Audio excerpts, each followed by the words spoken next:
great. I'm here with Al Capone Does My Shirts, of course.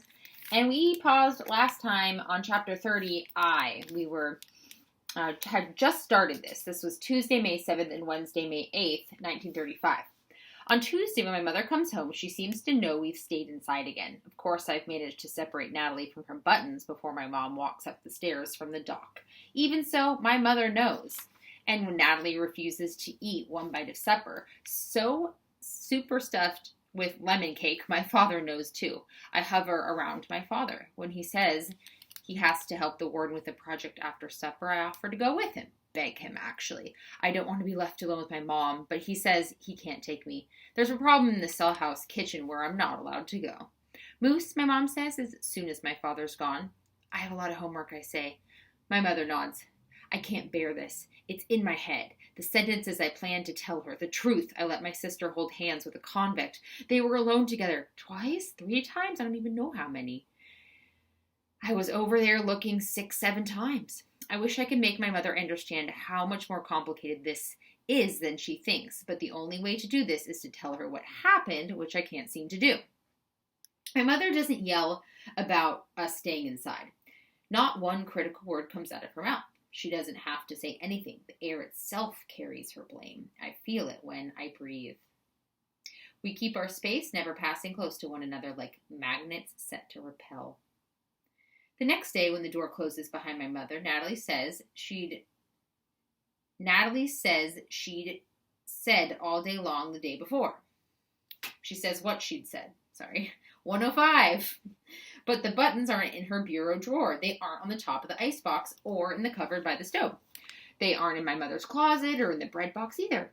I turn the place upside down, searching every drawer twice, but I know I won't find them because they aren't here. My mother has taken them with her.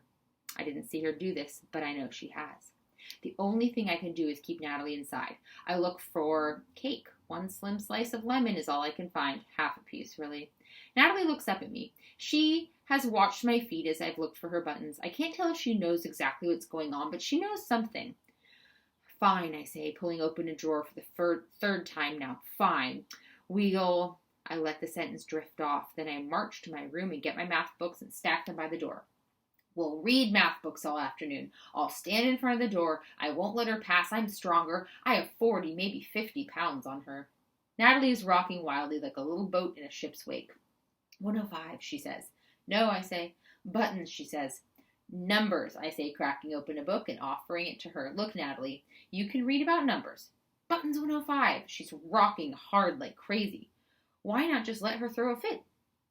Why try so hard? Outside buttons 105. She's spinning now. I try to ignore her. I open my book, but I read the same sentence over and over. The meaning won't go into my head. Stop it, Natalie, I yell. But she's losing herself. The scream has started. It begins low, like a piece of machinery that needs time to warm up. Stop it, Natalie, I holler loud in her face. Stop being like this. Don't you see what you're doing? You're not a little kid. Stop acting like one. She throws herself on the floor. She kicks the coffee table. Do you have any idea what you're doing to us, to Mom and to Dad? You're making them old. Don't worry. They worry about you all the time. At least you can try. At least you can do that. Sometimes I think you don't even try, and I hate you for it, Natalie. We try so hard and you don't. I hate you, Natalie. I do. A vase hits the rug. It thumps hard, but it doesn't break. She's near the window now, twisting, banging feet, hands flailing on the floor. The more I yell, the more she screams, like we're trying to top each other. My shouts are full of words. Hers are only sound, animal sounds, piercing and terrified. There's banging outside. I see through the window Mrs. Trixle's brand new red hair and short, round Mrs. Capone trying to see what's happening. I'm surprised she made it up the stairs so fast. Someone else is banging too. Moose, it's me, Teresa, let me in. Open up, Moose, what's going on in there? B. Trixle calls. I can help, you need me, Teresa says again. Teresa, go back inside, B. Trixle cries. Stop it, I have my hands on Natalie's arm. I want to shake her hard. My arms tremble with the effort not to. This is heavy. This is a lot for Moose to deal with. Natalie screams louder. I look into those trapped eyes. Wherever she is, she can't get out, which only makes her scream louder. And suddenly, I'm not angry anymore. Open the door, Moose. We're Okay, I call, though I know how ridiculous this sounds. Please, Nat, don't do this. I run to the kitchen. How about some lemon cake? I plead, but she's well beyond lemon cake.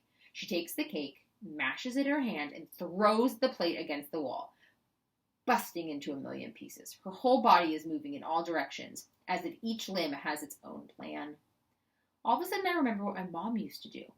I pick Natalie up, screaming and fighting, her skull bashing against my chin, and set her as gently as I can on her back, on one corner of the rug.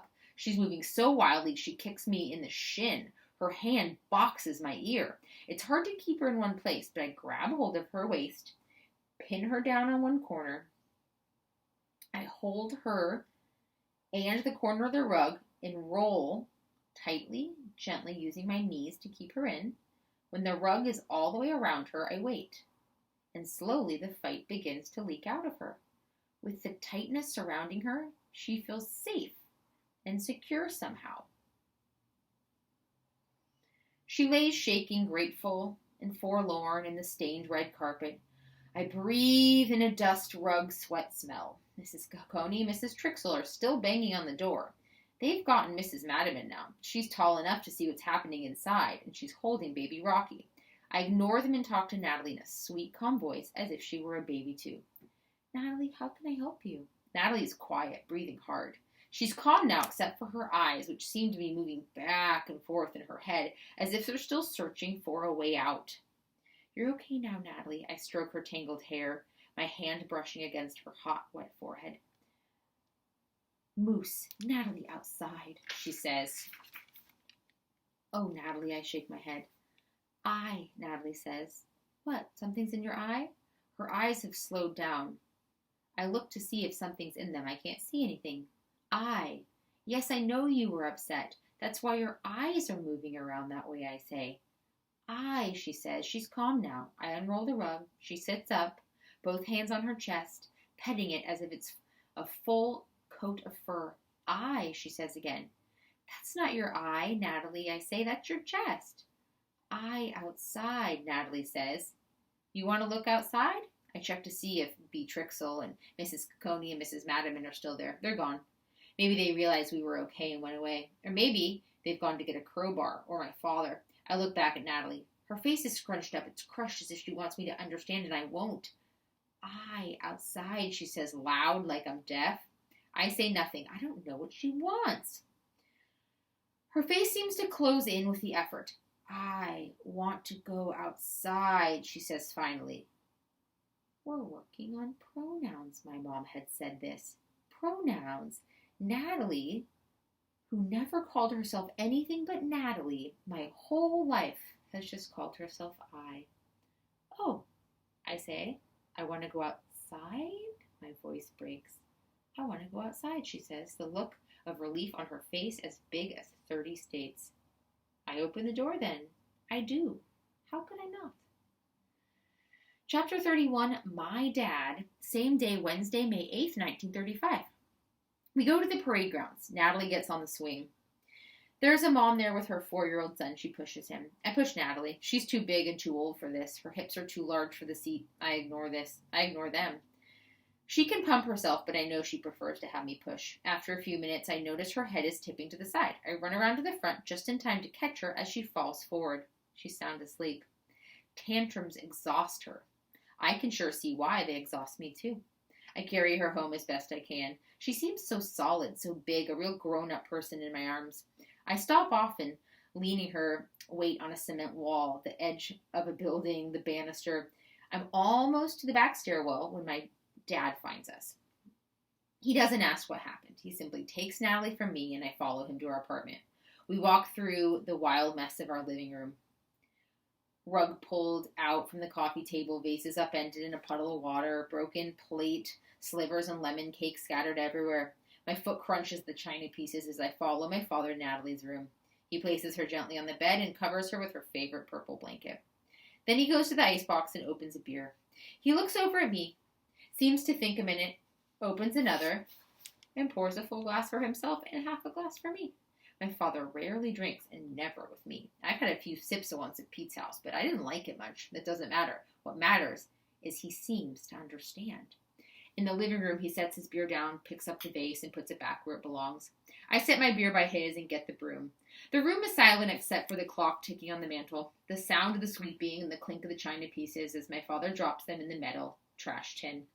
Dad, I ask, how come you always do what Mom tells you? My dad makes a funny sound, a kind of a laugh through his nose. He says nothing, and then a full minute later, I don't always. Most of the time. My father swallows, considers this. Yeah, most of the time, I guess I do. How come? I ask, sweeping a piece of glass off the rug to the floor and up the incline to the dustpan. My father takes a sip of his beer. Things matter more to your mom than they do to me. What things? Everything. Everything, I ask? I'm watching him now, searching his golden brown eyes. Everything except you. My father bites his lip. The tears well up. He turns away and busies himself tugging the rug back in place. I strain my eyelids open and try to breathe the tears back in my head. I look down, then take a breath. Dad, I ask. I'm going to tell him what happened now. I am. Yeah, he says. Did I cause Natalie to be the way she is? The question seems to come from somewhere deep inside of me. Moose? My father freezes, his eyes riveted on me. Something I did. You said she got worse when she was 3. That's when I was born. Was it me? I concentrate on the rub. Moose. My dad grabs my shoulders and he looks straight into my eyes. I don't know, he says, taking a teary breath. What caused Natalie to be sick? I don't think anyone knows that. But I do know this. He bites his lip, his voice so full of feeling, he's having trouble speaking. Absolutely, absolutely for sure it had nothing at all to do with you. And we'll read just a few minutes from Chapter 32, The Button Box, same day, Wednesday, May 8th, 1935. When my mother comes in, Natalie's button box clattering against the side of her purse, she sees me with the beer. Her eyes register the shock. What happened? Where's Natalie? She asks, her voice sharp and tight in her throat. Natalie's fine. She's asleep in her room, my father says, but I need to talk to you. Me? My mom asks, her voice high and childlike. Yes, my father says. My mother's eyes dart to me and then back to my dad. Just you and I, my father said, cocking his head toward the bedroom. I don't want to talk here. My mother nods. She follows my father into the bedroom. At first it's quiet in there, hushed voices muffled by the closed door. Then the voices get louder and more angry. My mother cries. My father is angry and firm. I hear my name. I walk closer to the door. Look, my mother says, I'm not taking any chances with this. Mrs. Kelly says. I know what Mrs. Kelly says. I'm talking about Moose now and what he thinks. He's good with Natalie. They've worked out a relationship. We have to respect that and trust him. Well, yes, but you have to let him care about her his way. And then, something I can't hear. I got one child who has everything, my mom says. Big, strapping, healthy, smart. Makes people laugh. Got kids coming over looking for him day and night, just like at home. Little ones, big ones, and the girls, they all like Moose. But Natalie doesn't have the whole world looking out for her. She needs me. Moose needs you too. Fiddlesticks, Cam. You don't think he does? She sighs. I suppose he does. You two never try to understand each other, my father says. Little things become big things with you and Moose. That quick, he snaps his fingers. Couldn't you have just talked to him about the button box? My mom is quiet for a minute. When she begins talking again, her voice is too low for me to hear. Now both of them are speaking softly. They aren't mad anymore. I think about what my dad said. I think so hard it makes my head ache. In Natalie's room, she's still sleeping, but I feel better sitting in here with her. She's so peaceful when she sleeps, so normal. This is the sister I might have had. I see now the person we missed. Natalie, I whisper, this is your chance. I smooth out her tangled hair. You have to get into that Esther P. Marinoff this time, okay? Mom can't handle it if you don't. Okay, perfect. Next time, part 3. So thanks for listening and see you next week.